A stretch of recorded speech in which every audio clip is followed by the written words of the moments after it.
Rico Urbina. I am a reporter 1 from the Group Inc. and my topic in a French benefits. Ang Philippine Labor Code kay nag-mandate nga ang mga employees kay mag-provide of certain benefits sa tanan qualified employees regardless of position. Taxable French are a separated category that is typically offered to managerial and supervisor employees and is taxed differently. Rank and file employees are those employees typically work on hourly basis and includes lower positions are exempted from paying taxes on the French benefits provided by the employer. French benefits nag-include pero dili limited sa contribution sa programs like SSS and PhilHealth which provide retirement, disability, and health benefits. Under NIRC, French benefits pertains to goods, services, or other benefits given by the employers to the employees. Next is tax treatments of French benefits. Letter A, those benefits nga ma-fix siya every payroll period are treated as regular compensation. For instance, for example, fixed transportation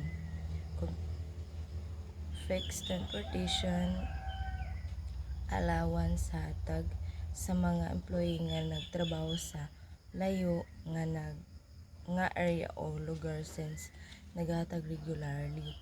It will be treated as regular compensation. Those benefits that are variable and performance-based supplemental compensation, meaning it is commission-based, profit-sharing, and overtime pay that is earned only by doing an extra effort.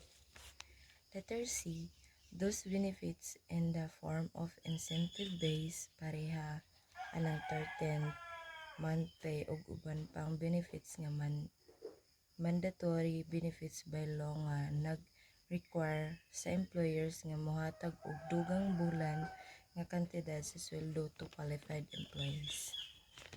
Letter D, those benefits that falls down in category of necessity or employers convenience, pareha ng car incentives, mobile phone allowances, uniform or sinina sa pagtrabaho, etc. nga dili apel sa buwis. Moto siya ang dili apel sa buwis.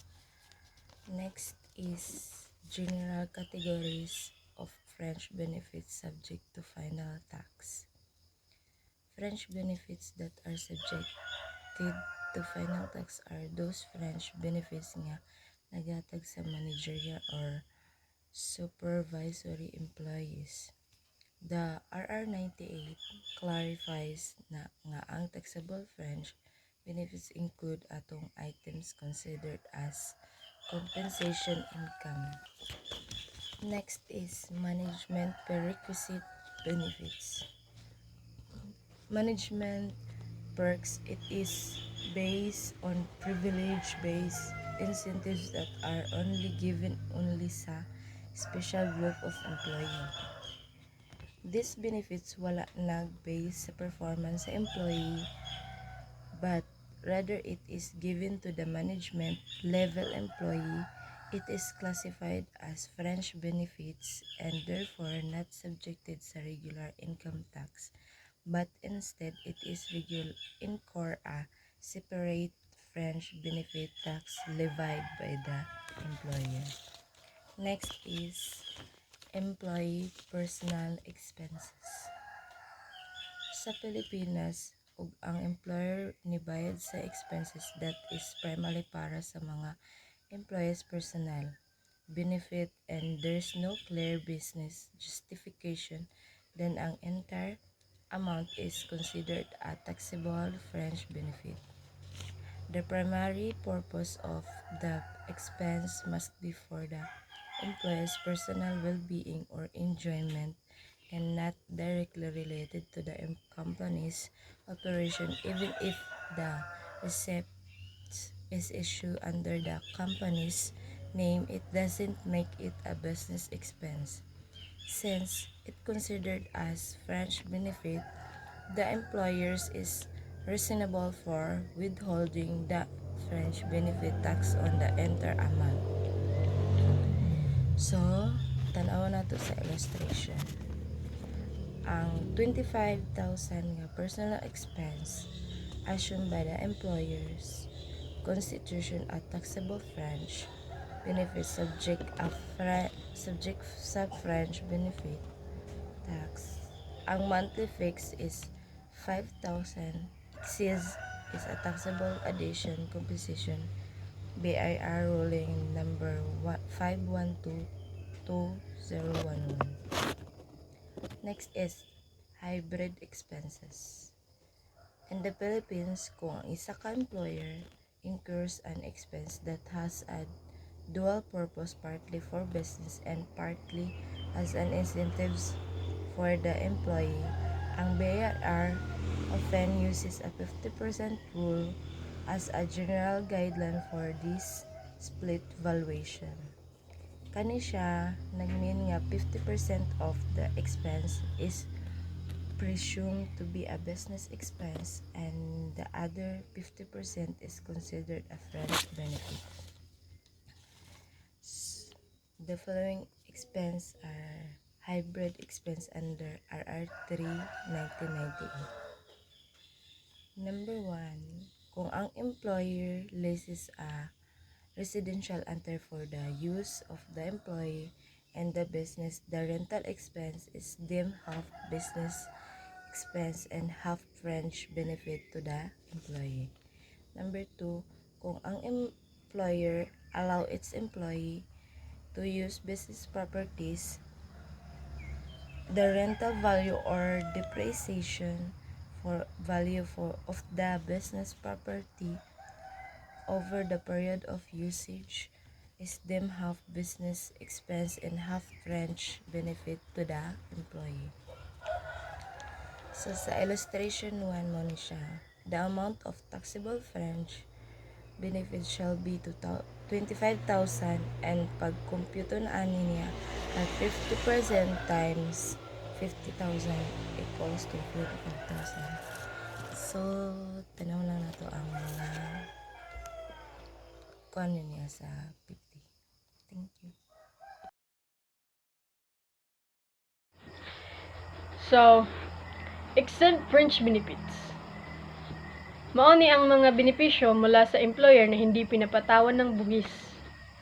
Ito ay ang mga dagdag na benepisyo bukod sa sweldo na natatanggap ng empleyado at hindi kasama sa kanilang taxable income.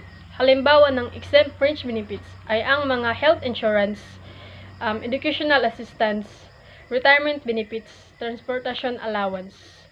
Mao ni ang upat ka mga benepisyo na itinuturing na hindi bahagi ng sahod ng empleyado maong wala ni buhis sa gobyerno.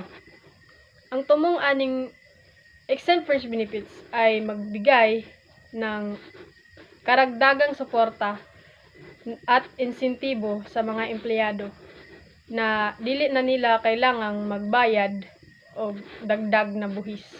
So, number 1, ang exempt fringe benefits.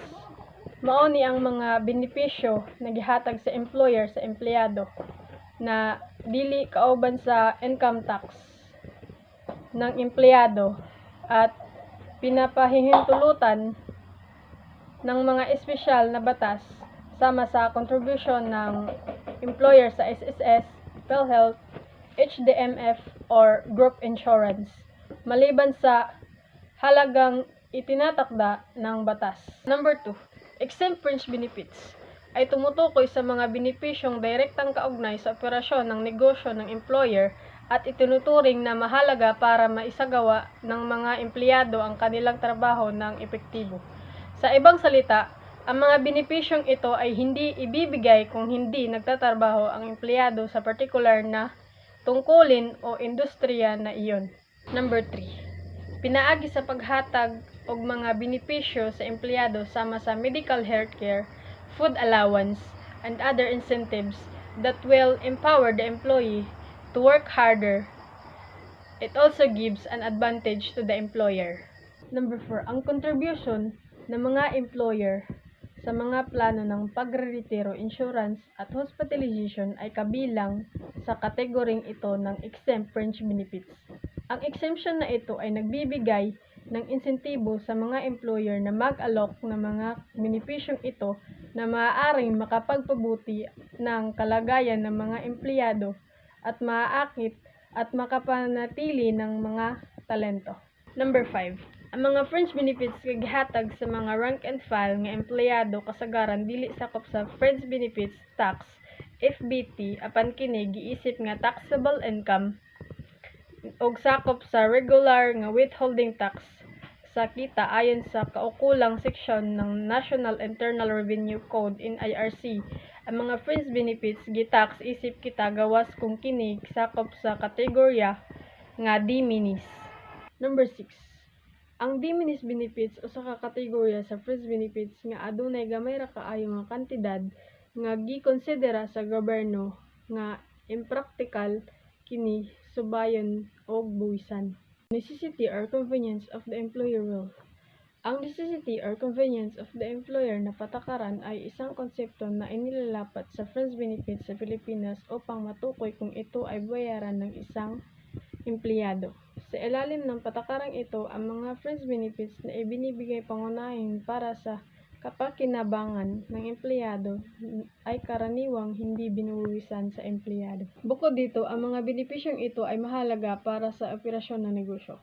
Halimbawa, ang programa ng scholarship para sa isang empleyado na makakatulong sa pag-unlad ng pagpapalakas ng kanilang kakayahan para sa hinaharap na paggamit ng negosyo. Bukod sa mga medikal na doktor, ay benepisyo rin na ibinibigay sa empleyado upang sila ay laging magagamit sa oras ng duty. Ang libreng serbisyo sa transportasyon ng mga empleyado maliban na lamang kung sila ay nagtatrabaho upang maglakbay sa malalayong pasilidad para sa layuning pangnegosyo. Bukod dito, ang mga allowance sa mobile phone ay binibigay sa mga corporate secretaries na kinakailangang humawak ng mga kliyente kahit na wala sa oras ng trabaho. Ang mga tulugan ay binibigay din sa mga field workers na nagtatrabaho sa mga malalayong pasilidad at para sa chief executive officer na mamamahala ng business facilities at subsidiaries, bibigyan sila ng personal na sasakyan panghimpapawid.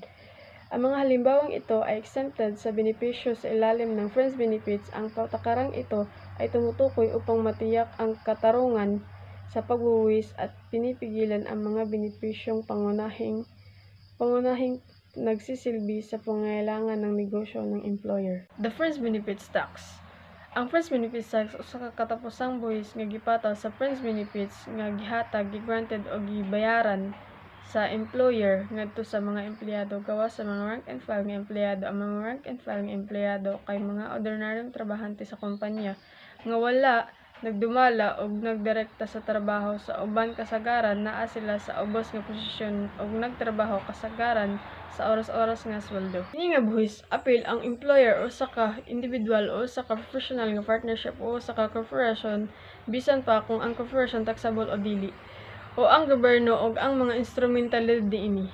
Ang mga fringe benefits nagpasabot bisan unsang mga butang, serbisyo o uban pang mga benepisyo nga gihatag o gigranted sa cash o in kind sa employer ngadto sa mga individual nga empleyado gawas sa mga rank and file nga empleyado sama sa mga gimension sa ibabaw. Characteristics of the fringe benefits. There are 5 characteristics of the fringe benefits. First is that it is enforced as final tax to prevent double taxation and offers a potential tax advantage of employer in certain situations. Second, it is employee scope. It only applies to managerial and supervisory employees. Third is that is paid by the employer one tax is presumed by employer, they will hold accountability to remit the government.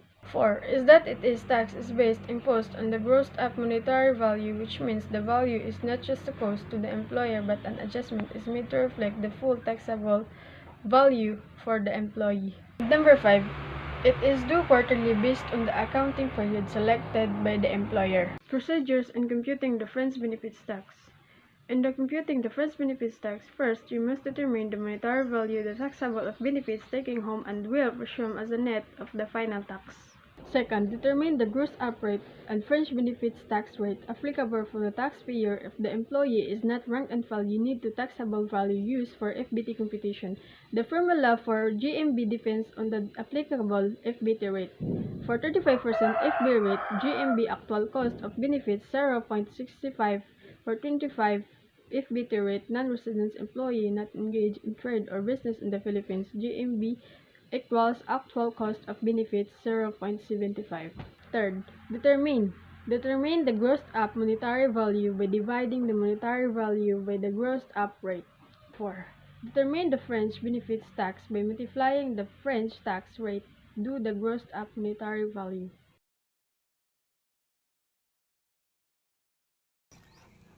Good morning, everyone. My name is Shelami Umbit from BSBA 2B.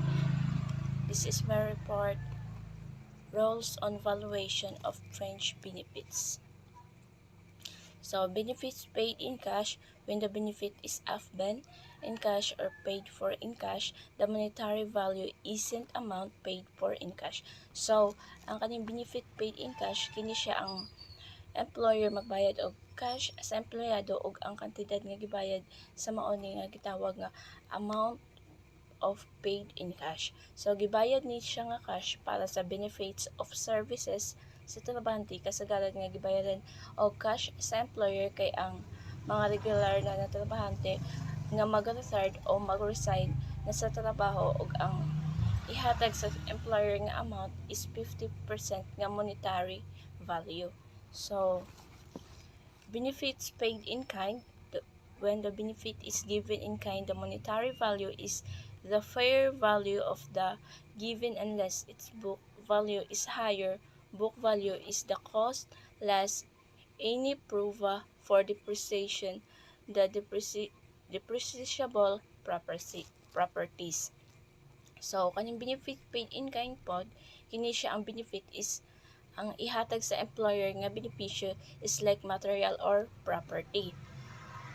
Pag ang gihatag sa employer na benepisyo is kind, nagpasabot ni nga ang ihatag is dili kwarta or cash, kundi material. Og ang material or properties ang ihatag ni employer sa empleyado is nag-base sab ni siya sa fair market value o book value sa property og nagdepende sab sa halaga og asa ang taas. Pag ang property pod ang gihatag ni employer, ang halaga sa kwarta kay mao ang fair value sa property. So, ang fair market value ang tama ang halaga sa kwarta nga ihatag sa empleyado, while ang book value kay ang material or property nga naka-record sa accounting company. So, benefits that are furnished when the benefit is given in the form of free use of the employer property when battery value is 50% of the rental value of the property if the rental property has no available rental value, the depreciation value is used. So, kaning benefits that are furnished, kini siya ang benefits nga gihatagan ni employer ang empleyado og katungod nga ang maggamit sa ari-arian niya, ang halaga nga gamiton sa empleyado nga mga ari-arian is mao ang katunga sa 50% nga halaga sa property nga gigamit. So, kung walay OPA or rent ang paggamit sa empleyado sa ari-arian, ang halaga sa depreciation kay nag-base sa ani. Pag ang benepisyo kay libre ang paggamit sa empleyado sa ari-arian og ang OPA, ang halaga sa benepisyo kay katunga sa OPA sa property. This means the employer will receive a benefit equivalent to half of the rental value of the property that they are using. So, for the purpose of depreciation value, the presumptive useful lives of the property are 20 20 years for real property, hence depreciation value computed as 1 to 20 or 5% of the value of the property. So, 20 years for rental property, ang halaga sa depreciation kay gina-compute as 1 to 20 or 5% of the value of the property. So, B, 5 years for movable property, hence the depreciation value is computed as 1 to 5 or 20% of the property value of the property. So, sa 5 years for movable property, sa 5 years nga halaga sa depreciation, kay compute as 1 to 5 or 20% of the value of the property. So, in this manner, the value depreciation is based in the predetermined useful life of the property, resulting in the correct amount of depreciation property. So, illustration, the determination of depreciation value, a partnership transfer the use of property with a fair value of 2 million its supervisor. So the annual depreciation value shall be if the property is immovable, such as a residential unit, the annual depreciation value shall be 100,000 computed of 2 million times 5. So, sa illustration, a partnership transfer the use of the property with a fair value of 2 million if the residential unit, ang annual depreciation sa property kay 100,000 sa pag-compute og fair value nga 2 million, i-times siya sa 5%, mao nang 100,000. Kini siya nga illustration para ni siya sa 20 years for rental properties. If the property is movable, such as a car, another motor bicycle, the annual depreciation value shall be 400,000 compute as 2 million times 20%, maong 400,000 ang mauna siyang 400,000. Pag ang property kay movable, 20% of a depreciation, pero pag ang real property, ang depreciation kay 5%.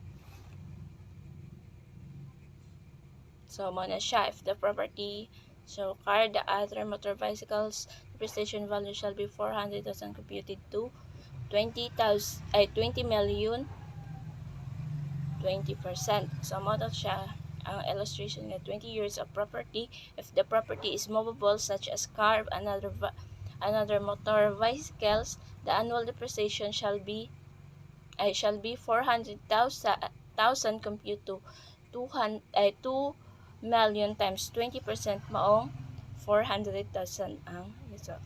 So, pag ang property kay movable, muna siya ang 20% ang depreciation. Pero pag ang property ang depreciation ani kay 5%. So, special guidelines of monetary value determination. Taxable housing benefits. Employer leases a residential property for the use of property is the usual residence of the employee. Monetary value 50% of the benefits. So, taxable when the employer leases of residential property for the employee use, which the employee usual residence, the monetary value considered as a benefit half with tax implication where half of the benefits value and considered taxable.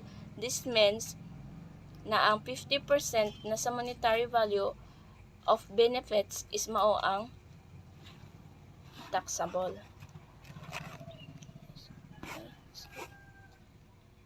Illustration, a sole of proprietorship business leases a residential house and lot for the use his business manager of 20,000 a month. So, ano siya, ang sole proprietorship business nagparent og residential house kung house and lot para sa iyang business manager na kantidad nga 20,000 every month. The monetary value shall be quarterly value 20,000 times 3 months equals 60%. The quarterly monetary is 60,000 times 50% equals 30,000. So, ang kaning quarterly value 20,000 times month mo na siya ang 60%. So, this means the 3 months is example lang, kibali na siya sa pag-rent ni manager. Ang result nga 60,000 times na siya sa 50% ug ang equals is 30%. Ang quarterly monetary value is 30,000 ug ang katong ani 30,000 is mao ang taxable. So, employer own residential property and assign the same for the use of his employee as a usual place of residence. The annual value of the benefits is 50% of whichever a higher of a zonal or assessed value of the land and improvement. So, monetary value 50% of the annual value of the benefits. So, in this case, where the employer nga tag-iya sa usa ka residential property and na-assign it is for the use of employee as his usual place of residence. The annual value of the benefits is 5% of the higher of the zonal or assessed value of the land improvement. The monetary value is equivalent sa 50% of the annual value of the benefits. Illustration. Chamber Incorporated allowed one of its unused realty investment costing 3,500 million with zonal value of 4 million and assessed value of 3 million to be used by its vice president. So, kani siya sa illustration is kini nga illustration si Chamberlain Incorporated allowed nga ang wala nagamit nga realty investment nga naay value nga 3,500 ang zone value of 4 million at assessed value na 3 million nga gamiton lang sa ilang vice president. Ang annual value of benefit kay 5%. The monetary shall be determined as a follow. Annual depreciation value 4 million times 5% equals 200,000. 200. So, quarterly value 200 million dito. So, quarterly value 200 million times 4 quarters equals to 50,000. So, quarterly monetary value 50,000 times 50% equals 25,000. So, annual depreciation value 4 million times 5%, 200,000 ang 400 million is mao na ang zone value nga gi times lang sa 5% kay mao na ang annual value og mao na ang annual depreciation value sa 200,000.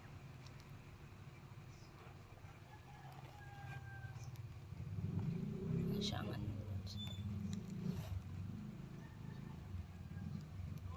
So, mana siya ang annual value. So katong di ay diri sa quarterly value of 200,000, the annual depreciation gi-divide sa 4 quarters maong 50,000 ug ang quarterly monetary value gi-times na siya sa 50% kay maubaya ang katunga gyud. So ug ang result ani is 25,000 ug kini ang taxable. So sa the employer purchases a residential property on installment basis and allows his employee to use the same as his usual place of residence. The annual value is 5% or 1 to 20 of the acquisition cost exclusive of interest.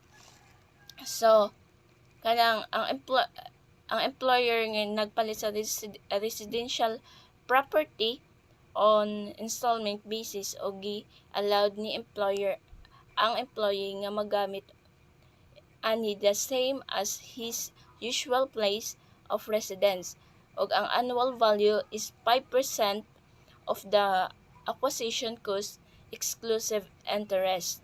The monetary value 50%, the annual value of the benefits. So, sa illustration, Cotabato Corporation purchases a residential property for the use of its manager. The manager is payable over 11 annual installment of 200,000 including interest but have a cash price of 200 million for accountability purpose of Cotabato. So, in this illustration, the Cotabato Corporation purchased the residential property para sa manager ug ang property is payable pa ni employee over 11 annual installment of 200,000. The corporated in the capitalized the interest of recorded the 2 million price acquisition cost of property. So, mo na siya, the corporated capitalized the interest of recorded of 2,200 million price acquisition cost of property. The monetary value shall be determined as a follow of annual depreciation. 200 million times 5 equals to 100. 5% equals to 100,000. Quarterly value of 100 million for quarters equals to 25,000. The quarterly monetary of 25 million times 50% equals to 12,500.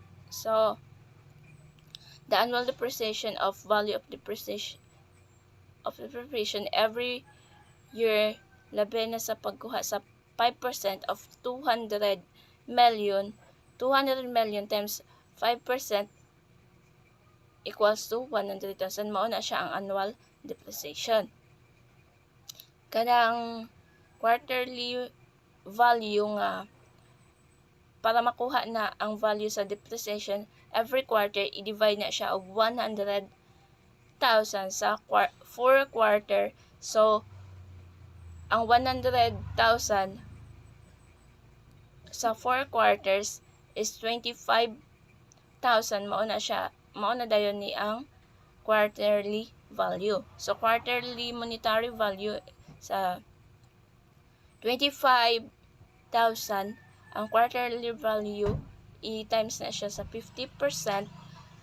Mao na siya ang 25,000 times 50% equals to 12,500 ug mao na siya dayon ni ang quarterly value. So sa kani by the capitalist the interest of recorded the 2,000 million 2 million property acquisition costs. The corporation established the depreciation values that need to be decided the annual and quarterly. This is important for property accounting and the financial reporting of the corporation. So, ano siya din hiya, the purchase of the employer, the residential property and transfer of the ownership name of employee, the value of the benefits is whichever is the higher acquisition says of zonal value, monetary value of 100% of the value of the benefits. So, pag gipalit ni ay pag gipalit sa empleyado ang usa ka residential property o gi-transfer ang pagmamay-ari na ani nga name sa empleyado nga nagpalit, ang value sa benefits kay mas taas ang pagkwenta sa og action of zone value. Ang value kay katumbas sa 100% of 100% na value. Monetary value of 100% of the benefits. So,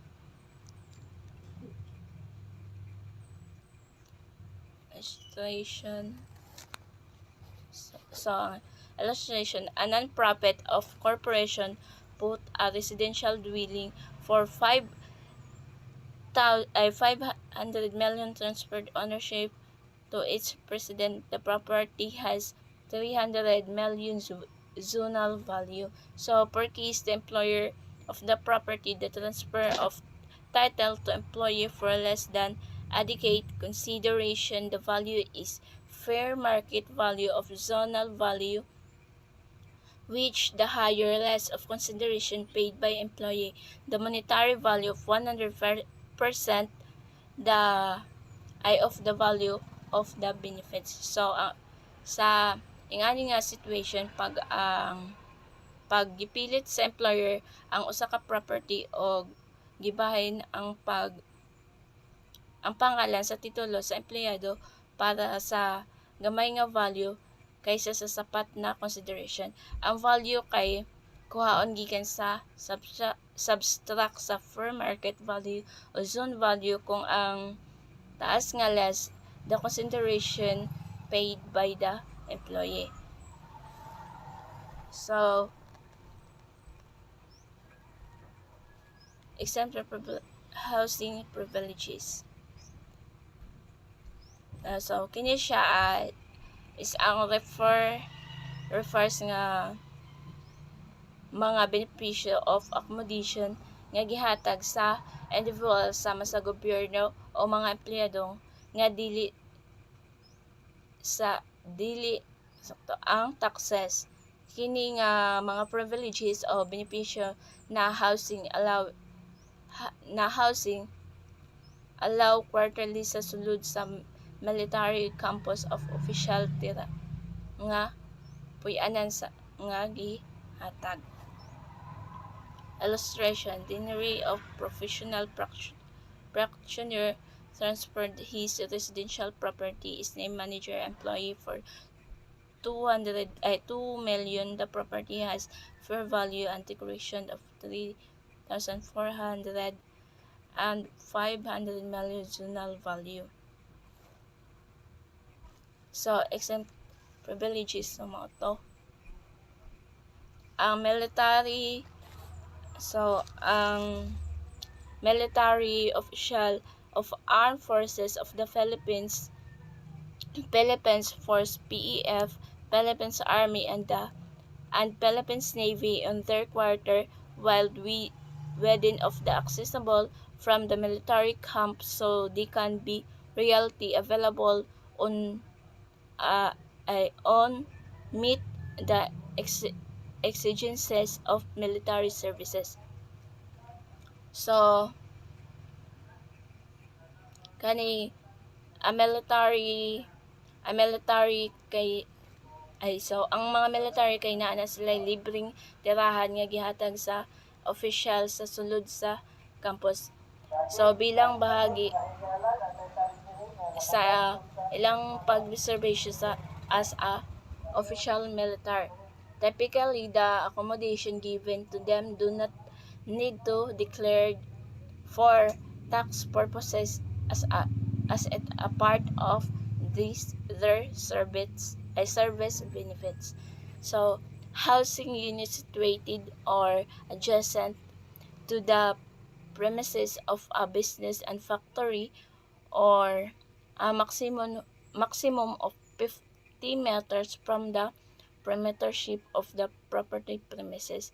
So, diri is nag-refer siya sa patakaran na dapat na ay distansya na 50 meters ang trabahuan o ang puy-anan sa empleyado para sa kalusugan sa mga empleyado, especially ang paggamit og chemical ang ilang trabaho para jud na sa safety sa mga empleyado. So number 3, temporary housing for an employee in a housing unit for 3 months last not exceeding 1 quarter. Ang temporary housing para po na siya sa mga empleyado sa isa ka unit na puy-anan. Dili ni siya dapat maglapas sa og 3 ka bulan. This may provide adequate amount of time temporary accommodation while the employee has not yet found a permanent resident. However, policies may vary depending on the company or situation. So this is my report. That's all. Thank you.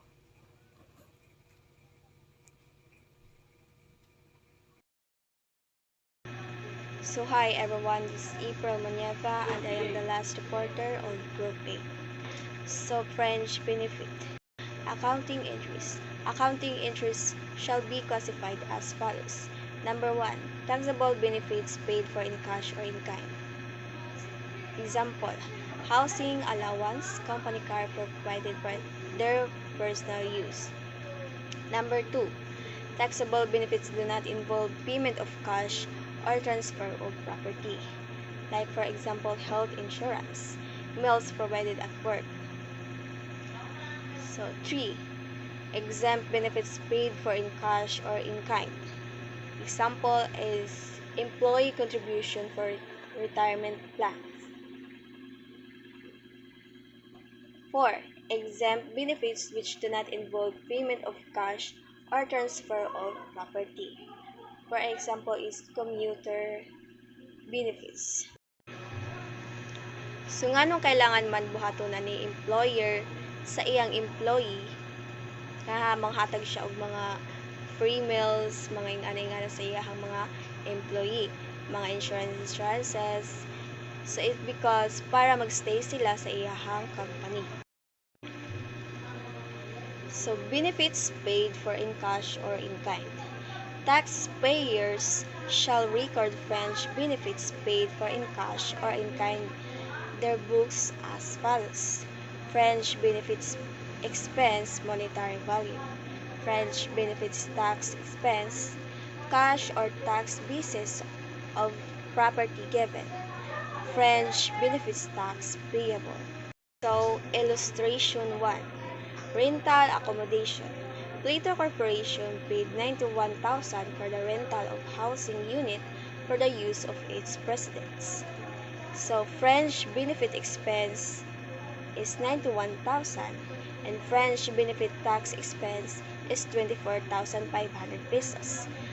Cash is 91,000. French benefit tax payable is 24,500 pesos. The French benefit tax payable expense is you should multiply the 91,000 times 50%, then times to 35%, and then divided by to 65%, and then the result is 24,500 pesos. So illustration 2. Transfer for ownership over properties. Aristotle Company transferred over ownership over a newly acquired investment property costing 1,200,000 pesos as resident of its supervisory employee. The property has a zonal value of 1,300,000 pesos. The French benefit expense is 1,200,000 pesos. And then the French benefits tax expense is 700,000 pesos. To get the 700,000 pesos is, you should multiply the 1,300,000 pesos times 35% times 35% divided by 65% and you'll get the 700,000 pesos. So the investment property is 1,200,000 pesos and French benefit tax payable is 700,000 pesos. Illustration 1. Free usage of assets. Homer Realty Incorporation designated a unit of its condominium property for the use of its vice president for finance as his family residence. The rental value of the unit for the past calendar quarter would have been 260 pesos. Then solution. French benefit tax expense is 70,000 pesos. French benefit tax payable is 70 pesos. Then the French benefit tax is 200,000 pesos times 50% times 35% and divided by 65% and then a total of 70,000 pesos. Illustration 2. Interest-free loans. Pedrodrill, an oil exploration company, granted a 1 million interest-free loan to a non-resident managerial employee. The following entry shall be made every quarter after the loan issue. So solution. French benefit tax expense is 10,000 and French benefit tax payable is 10,000. So to get the French benefit tax is you should multiply the 1 million times 12% divided by 4 times 25% divided by 75% and then the result is 10,000 pesos.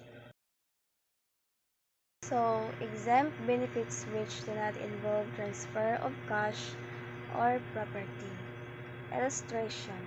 Exempt free use of property. Helix is allowing its plant manager to use a residential property nearby its processing plant to ensure the manager's close monitoring of the production processes. The rental value of the property is 40,000 a month. So the no entry is required because it is a free residential property. Integrated Illustration 1. Highland Miner Marketing Cooperative or HMMC furnish its managerial employees a car plan wherein HMMC will purchase cars of their choice worth 1,300,000 pesos. Then 40% of the purchase price will be deductible against future salaries of the employee.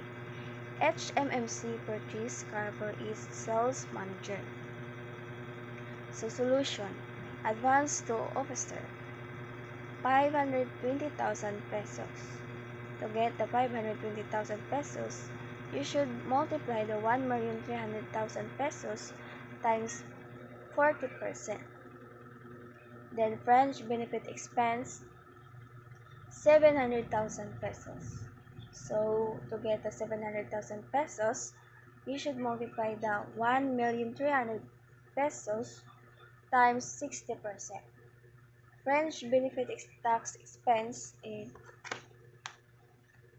420,000 pesos.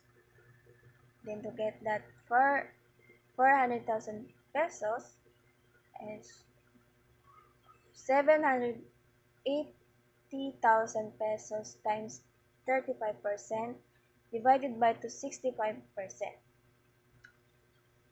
Then cash is 1,300,000 pesos and French benefit tax payable is 420,000.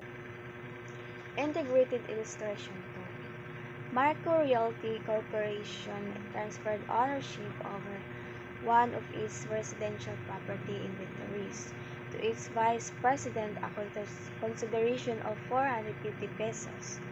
The property was acquired for 2 million but has a fair value of 2,400,000 at date of transfer. The French benefit expense shall be measured at the actual cost of property given by the employer, but the French benefit tax shall be measured at the monetary value of benefit 2,400,000 pesos fair value minus 450,000 pesos received. Hence, the cash is 450,000 and the French benefit expense is 2 million minus 450 pesos is equals to 1,550,000 pesos. French benefit tax expense is 1,050,000 pesos and inventory is 2 million. French benefit tax payable is 1,050 pesos. So to get the 1,050 pesos, you should multiply 2,450 pesos minus 450,000 times 35% divided by 65%.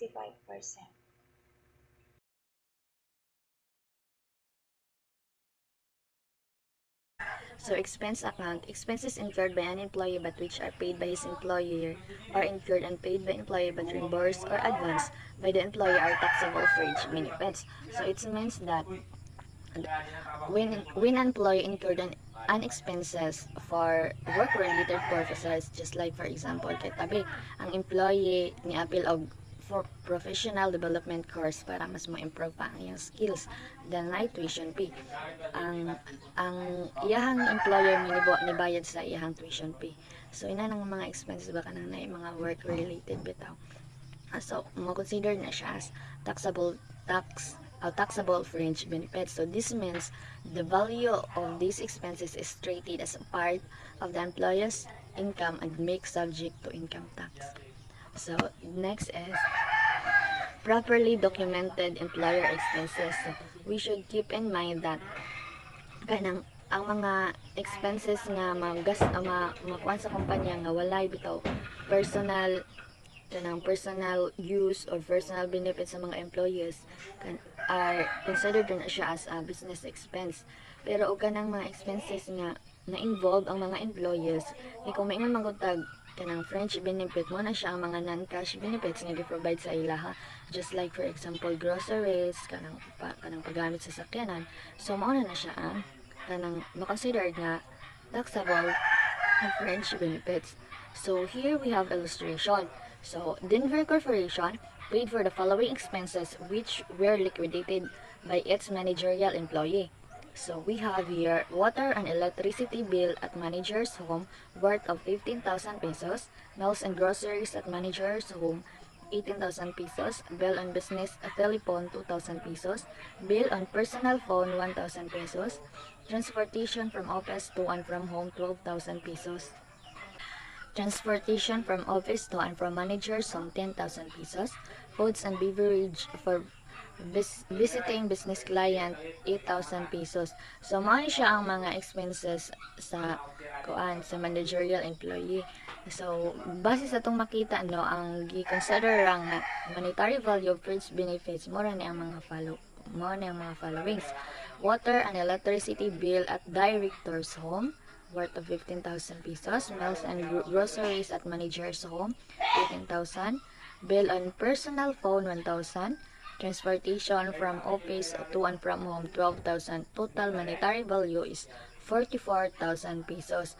So di ba puro ragid siyang sa katong mga benefits nga nagamit sa directors home, sa managers so ang gi-consider sa fringe benefit kaya ang the rest mo na siya ang gitawag nga business expenses such as manage siya ang katong bill on business telephone, office to clients, transportation, foods and beverages for visiting business clients and visitors.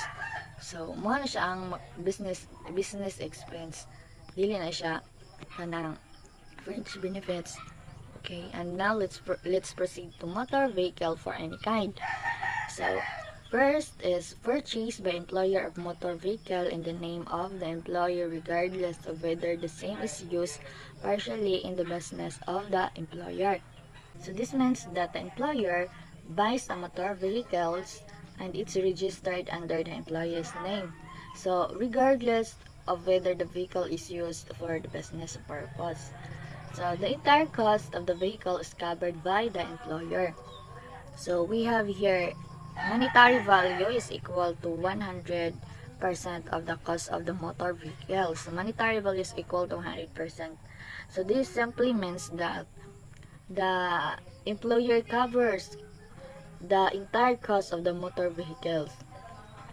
So whatever the cost of the motor vehicles is the employers pays it completely. So number 2, cash benefit the employer for the purchase of vehicle even if the vehicle is partly used in the business of the employer. So sa number 2, gihatagan niya og kwarta ang kanang employee para mapalit og sakyanan. And then similar siya sa number 1. Ang monetary value is equal to 100%. So the entire cost of the motor vehicles covers sa employers. So exempt when the amount is subjected to withholding tax on compensation. Just like for example, tabi ang employee gihatagan og kanang full 10,000 pesos.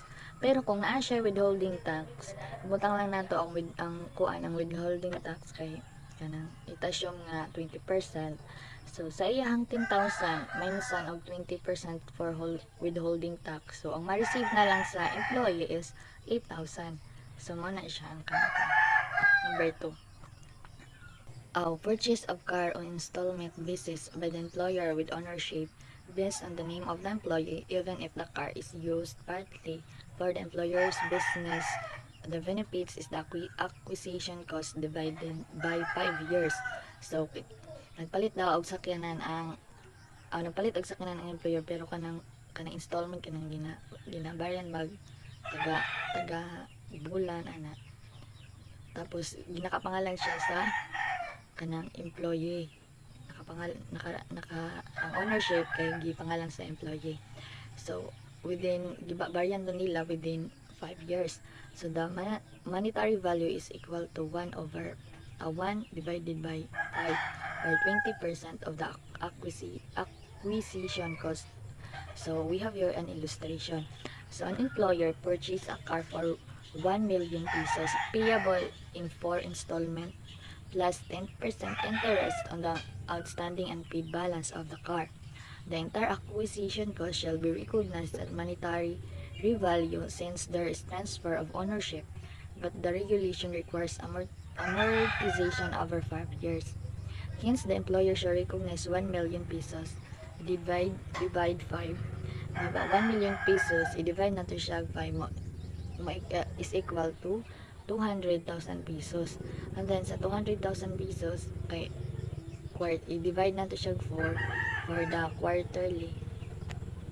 So, mo-equal na siya of 50 pesos. So, na siya ang monetary value until the cost is fully reported over 5 years. Maunang, each year, for 5 years, the employer reports 200,000 pesos as monetary value of the benefits given to the employee. So, this continues until the total cost is fully recognized over 5 years period. So, next. The employer shoulders a portion and it's placed in the name of the employee even if partially used in the business.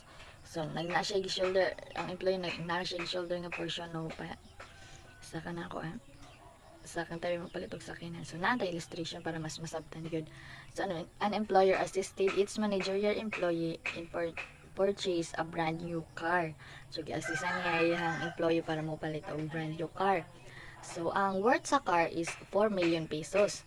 So, 60% of the value is deducted against the future salaries of managerial employees. So, kanang 60% kuha na ang cover na sa employee. Imo na iyahang 60% sa employee. Mo na iyang future value ng sa iyang kanang kuan salaries. And then the monetary value shall be 1,600,000. Kanang 1,600,000 kay kanang ang the rest man nga sa 60%, 40% mao na siya ang gi-shoulder sa kuan sa kanang employer. Mao nang 4 million times 40% is equal to 1,600,000. So mao na siya ang monetary value nga given sa employee. And so mo na siya represent the portion shouldered by the employer. This will be reported in the quarters that the employer's share is paid. So 40% no mo na siya ang gi-shouldered sa employee, and then the rest, the 60% mo na po to siya ang covered sa kanang sa employees. So, number 5, fleet of motor vehicles owned for the use of business and the employees. The value of benefits is the cost of all motor vehicles not used for sales, fleet delivery, services, and other non-personal uses. Divide 5 years. So, ang number 5, kanami itong mga sakinan nga gi-own sa business, and then gigamit sa mga trabahante. So, ang monetary value ana kay kuan 50% of the value of benefits. So, natay example worth of 100,000 pesos. So, ang iyang monetary ang iyang value of benefits tabi 100,000 pesos, i-divide nato siya sa 5 years aron makuha na ang iyang value of benefits. So 1,000 pesos divided by 5 is equals to 20,000 pesos. So para makuha din nato ang iyang monetary value nga gi-state nga equal siya sa 50%.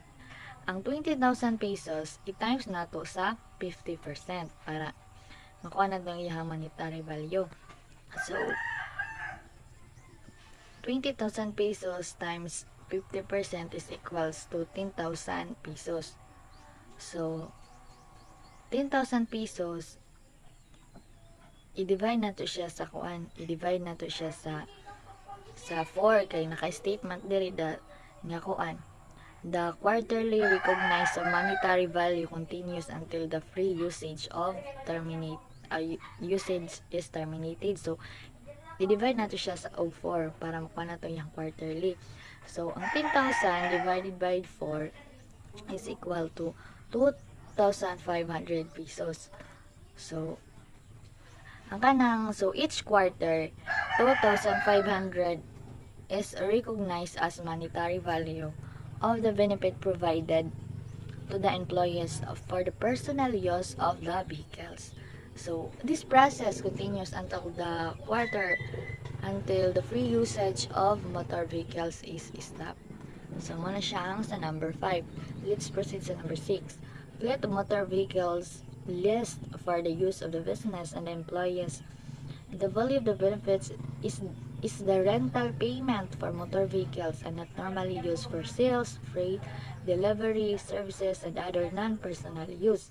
So, there is a number 6, kuan na po siya, kanang mga ginarintahan ng mga sakyanan para magamit sa mga employees. So, ang ilahang kuan adto, ang ilahang value of benefits kay katong rental payment mo na siyang ilahang values of benefits. So, naka-state gyapon diri nga ang monetary value is equal to 50% of the value of the benefits. So bali mo tangnan to nga kanang ang business nagrent og sakyanan worth of 40,000. 40,000. So ang value benefit adto mo tong 40,000 kay mo man to siya ang payment or ang rental payment. So sa gi-state diri nga ang monetary value is equal to 50%. So ang atong buhaton is ang 40,000 i-times nato siya sa 50% para makuha na iyang monetary value.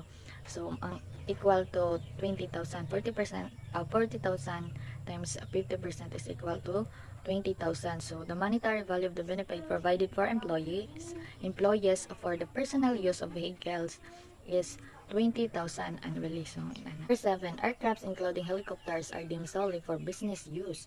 Hence, they are not subject to friends benefits tax. So, kanang mga aircrafts like helicopters, so, gikuha na gina siya, no, giconsider na gina siya ng business use. Dili na siya belong or consider sa friends benefits tax kay kuan mo gud siya kanang high value ba nga kuan, high value nga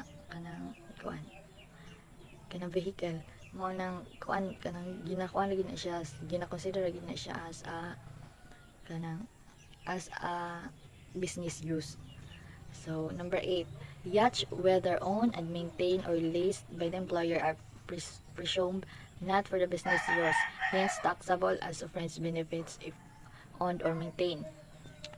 So ang sa yate pod, sa mga yate, so ginagi-consider na siya nung taxable friends benefits kay bisan pag kay pwede man na nila mapagamit sa ilahang mga kuan, sa ilahang mga employees.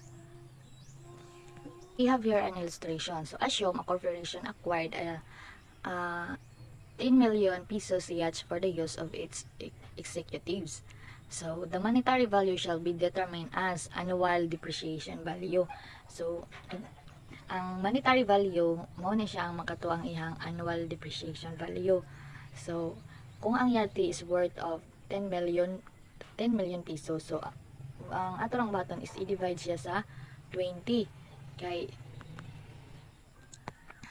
kanang 20 mo na siya ang kanang kuan, kanang dugayon mito sa kuan lives sa yate or sa lifespan sa yate, butang na nato 20 years. So 10 million divided by 20 is equal to 500,000 pesos. So mo na ihang annual depreciation value. So sa matag tuig na siya kuan nga 500,000 pesos. So ang 500,000 pesos i-divide na po natin siya sa 4 kaysa ihang quarterly monetary value. So 500,000 divided 4 is equal to 125,000 pesos. So let's proceed to household expenses. Employee expenses borne by the employer for household personnel, salaries of household help, personal driver of the employee, and other personal expenses such as homeowners association dues, garbage dues, electricity and water are taxable friends benefits. So the monetary value is the annual paid. So sa household expenses o kanang mga expenses na para nang pangbayad sa imong driver, sa tiglimpyo sa inyong balay. So kuan na kanang gi-cover na sa employer kung tabi kung ilan ang i-provide. So ang monetary value kay katong ang total amount sa ilahang gibarian sa kanang pangpasweldo sa imong driver mo na siyang monetary value, ang amount nga gibarian sa employer sa tanan-tanan nga mga expenses sa imong panimalay. So just na-add illustration diri Hinsi Corporation granted the following benefits shall to be to a managerial employee. Salary for household personnel is equal to 12,000 per month. Salary for personal driver 10,000 per month, and homeowners association do 4,000 per year. So the quarterly monetary value of the benefit shall be determined as followers. Salary of household personnel is 12,000 times 3. Kay quarterly man atong ipangita diri sa 12,000 times 3 is equal to 36,000 pesos. Salary of personal driver is 10,000 times 3 is equal to 30,000 pesos. And the homeowners association dues is 4,000 divided by 4 is 1,000.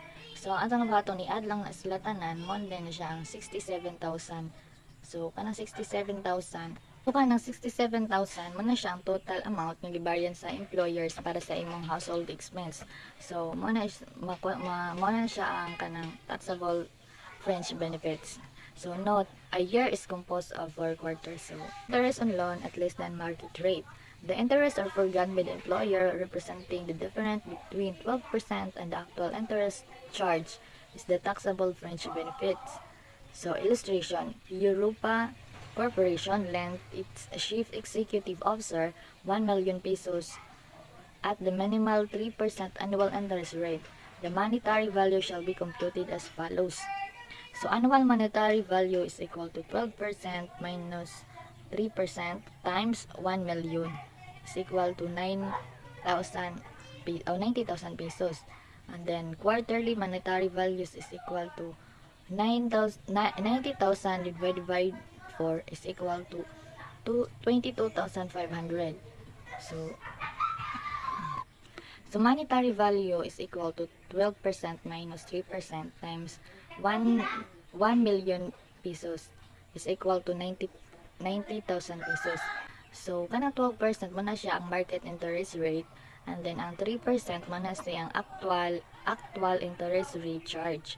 So, para makuha ng 90,000, so ang 1 million i-times na nato siya sa 12%. So, mo ni siya ang kuan. Mo ni siya ang 120,000. 1 million times 12% is equal to 120,000. And then 1 million i-times na po nato siya sa 3% para makuha ang iyahang kuan katong actual interest rate.